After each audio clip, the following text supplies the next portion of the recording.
Nzerekore, une ville qui ressemble ce mardi à une zone de guerre.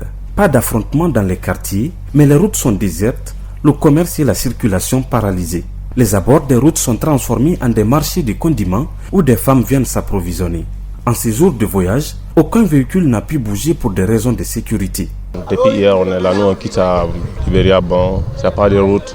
On est arrivé ici, on essaie de passer aujourd'hui, mais on est arrivé jusqu'à Bomani à la sortie là-bas. On a vu beaucoup de militaires là-bas, ils ont dit qu'il n'y a pas de route.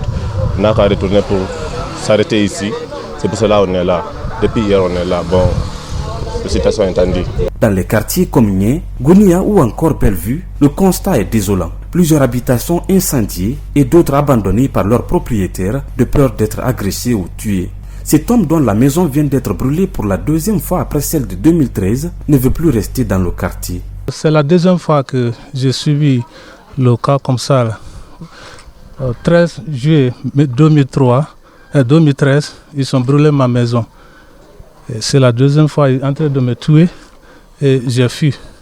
J'ai pris la fuite. Je ne sens pas la sécurité dans ce quartier. C'est pour cela que je vais quitter. Pour lui, les autorités n'ont pas fait assez pour éviter ce qui est arrivé. On a averti l'autorité locale, le maire il a été averti, et le commandant des jeunes il a été averti. Mais on n'a vu pas un effort quoi. En Nzerekore, au moins 20 personnes ont trouvé la mort pendant ces violences, selon nos sources. Des quartiers comme Nié, secteur refusé terrain, ont pu éviter le pire grâce à la bonne collaboration des jeunes. La jeunesse m'a compris. Si vous voyez aujourd'hui vers chez nous, s'il y a des tirs en ville, je ne connais pas, mais vers chez nous, il n'y a pas de tirs.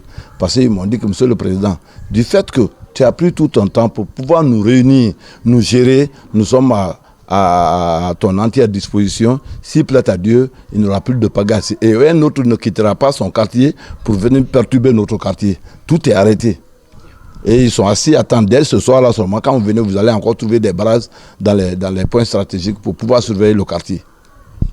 Dans la capitale de la région forestière, c'est la tristesse et la désolation qui se lisent désormais sur les visages et chacun appelle à la paix et au calme. Il y a un peu de calme ici, mais il n'y a pas de manger. Nos mamans sont d'abord au village avec ça. Nous aussi, on pardonne, on est quoi, à la sécurité pour nous aider pour gagner de manger. Voyez, nous avons marché dans une boutique comme ça pour chercher de manger. On souffre comme ça. On souffre vraiment, on souffre. Je regrette pourquoi il y a eu beaucoup de dégâts. Je regrette amèrement même.